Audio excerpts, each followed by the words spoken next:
This week in Texas politics, we saw a hurricane get political, and a state House committee chairman accused the Attorney General of blowing hot air. Let's get the headlines from our panel, and we'll start first with Brian Smith from St. Edward's University. Brian, what's your headline for the week? After serving as acting governor, does Dan Patrick want the job full time? Brad Johnson with the Texan News. What's your headline for the week? Literal and political hurricanes hit Texas. And political analyst Mark Wiggins, your headline. Is the dam breaking on Biden's candidacy? Attorney General Ken Paxton this week claimed that his enemies at the State House are planning a impeachment redo. But the chairman of the House General Investigation Committee, Andrew Muir, called Paxton's claim a far-fetched fantasy, and the hearing next week is on an unrelated matter. Brad, you were monitoring this situation. What's your take? Is this a lot of smoke and mirrors, or is there smoke and fire?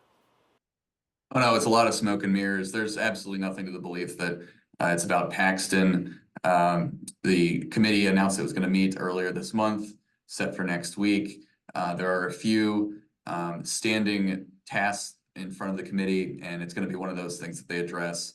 But this is a political move by Paxton. Comes alongside the federal probe going on with the grand jury right now. But it's a good move, political move on his part. Either he gets to say, "We caught you guys," and you called an audible, or "We caught you guys," and you still went forward with it, acting against us. So purely political. Brian, Brad just mentioned that federal probe. Is this all about distraction from that?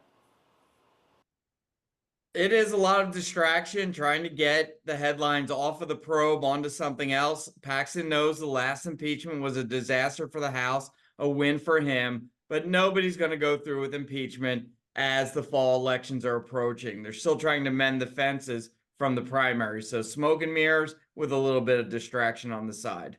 Mark, this had to have you, scratching your head. What do you think this is all about?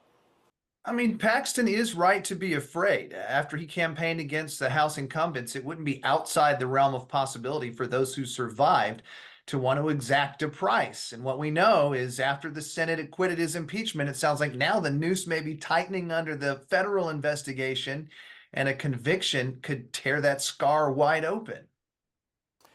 There was a lot of huffing and puffing over a bill that was filed by Texas Congressman Chip Roy that says non-citizens cannot vote in federal elections. Now, that already is the law, but it gets a little fuzzy when it comes down to registering to vote. The bill is targeted for a presidential veto, but there's a lot of Democrats now on the record against this idea. So, Brian, did the GOP just score a win regardless of what happens to that bill? What they did was scored a lot of footage and a lot of votes on record that we're going to see in the fall. We know immigration is going to be a huge issue. The Democrats, now 198 Democrats, I think, are on the record saying they voted against it. But legitimately, we're right back where we started. This is something that is already on the books. The law's not changing that, but it means it's new ammunition for ads for the fall campaign, and the Republicans are gathering as much that opposition research as possible, and this gives them that opportunity. Yeah, it looks like to me a November bear trap for the Democrats, right, Mark? I mean, Rudy, it's an issue that doesn't happen because it's already illegal, like Brian said. And there's some concern that in practice, the bill would deny more legal citizens the right to vote. But you're right, it is all about messaging, and the Democrats have to find smarter ways to deal with bills like that without looking like they support illegals voting, which they don't. There is some fuzzy areas in regards to voter registrations. Arizona is a case in point that they're actually allowing non-citizens to register to vote. Now, what happens after that, that's a big question. But this is a legitimate point, isn't it, Brad?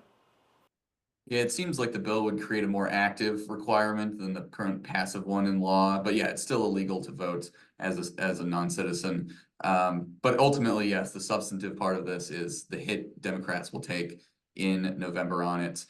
We already see Ted Cruz hitting Colin Allred on it in the Senate race here in Texas, and it's just going to keep going. Dallas Congresswoman Jasmine Crockett joined the effort by squad leader AOC to impeach conservative Supreme Court judges Thomas and Alito. A snowball forming in Houston right now seems to have a better chance than that effort. So what's the benefit, Mark, by being the first Texas Democrat to join on this effort? You're right. I mean, it is going nowhere, but they're wanting to highlight the very real and very gross ethical compromises that have plagued the court. I mean, justices receiving millions of dollars in gifts, yachts from people with business before the court. And to this day, the court has done nothing to police itself. And there's no mechanism for anyone else to police them aside from a political impeachment. And that's what they're trying to do. Well, if you're going to go after those two judges, you might as well go after everybody. Sotomayor, has the same problem, right, Brian? Yeah, we know that the Supreme Court, like Mark said, the House has the power of impeachment, and judges serve as long as they're pretty much in good behavior. It's a rarely used power, and what we're seeing here is a little bit of activity because, like Mark had said, the courts are not policing themselves. There's also a huge political benefit here. The Supreme Court right now, Democratic boogeyman out there, and attacking it plays well among the base, even if it has no chance. So if you have the power of impeachment, why not give it a shot? Brad, is this just kind of being drunk with impeachment power? I mean, we've opened the can of worms, and we're going to impeach everybody under the sun, I think, from here until, Jesus comes back. But I think ultimately it's about fundraising. Just monitor Act Blue, and you'll see a pretty good spike, I'm sure, for Congresswoman Crockett. But, she's also making a point, as Republicans have done on their side with Alejandro Mayorkas, and it's just going to be tit for tat for a while now, I think.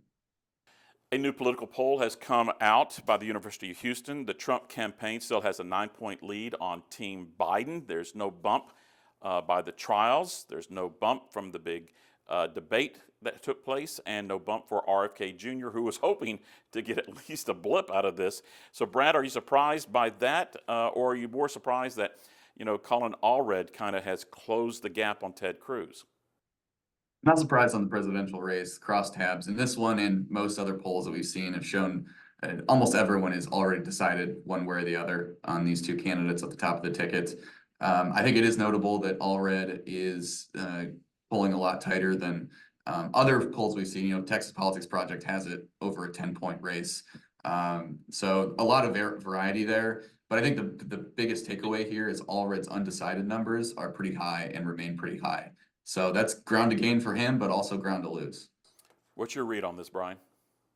Like Brad was saying, Texas Politics poll had him down 11 last month. But from this poll, his best takeaway is this: he has the highest favorables of any candidate, meaning when you look at the difference between people who hate you, people who love you, he's actually at a positive, where most of our candidates here in Texas are negative. That's something that he can build upon. Immigration's something he's also working on, and that's where the Republicans are attacking him. But the problem that the Democrats always face is this: as election day comes closer, there's fewer undecided voters and fewer voters who are going to switch their minds. And if you lose by 2 points like Beto, or 10 points, you still lose. They have to turn a deficit in the polls into something positive, or they'll still lose. Mark, is this one of those things that every week we're going to get a different poll with a different read?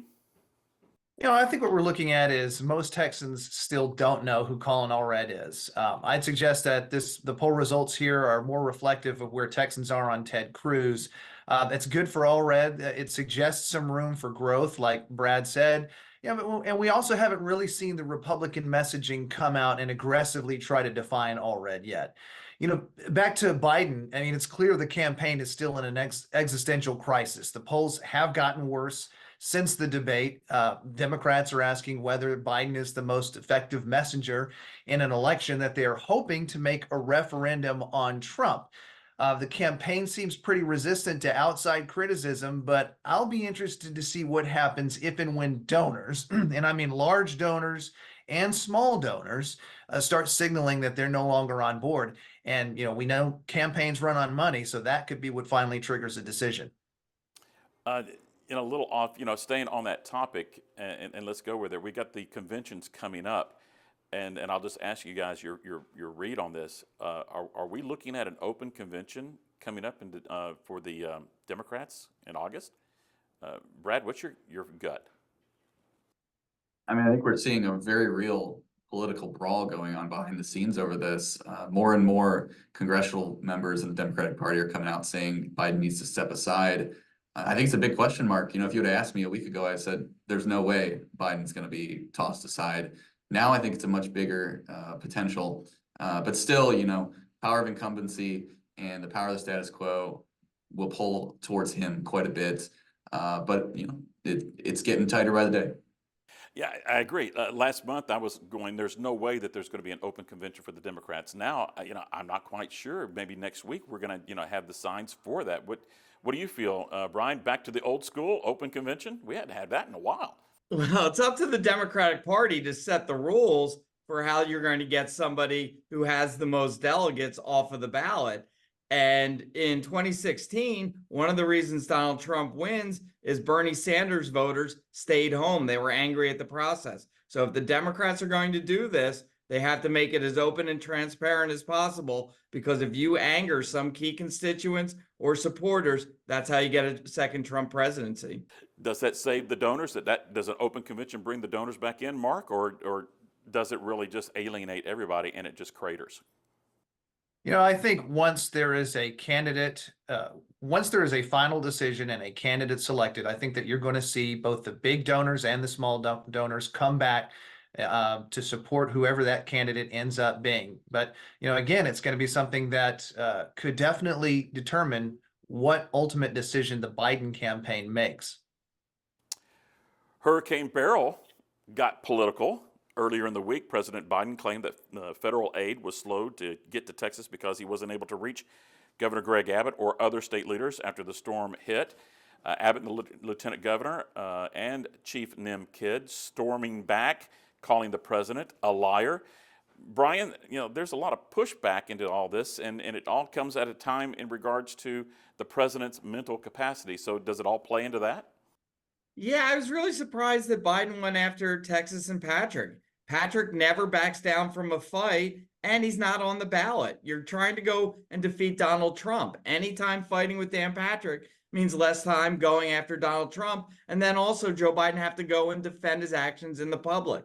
Right now, for Biden, the bar is so high.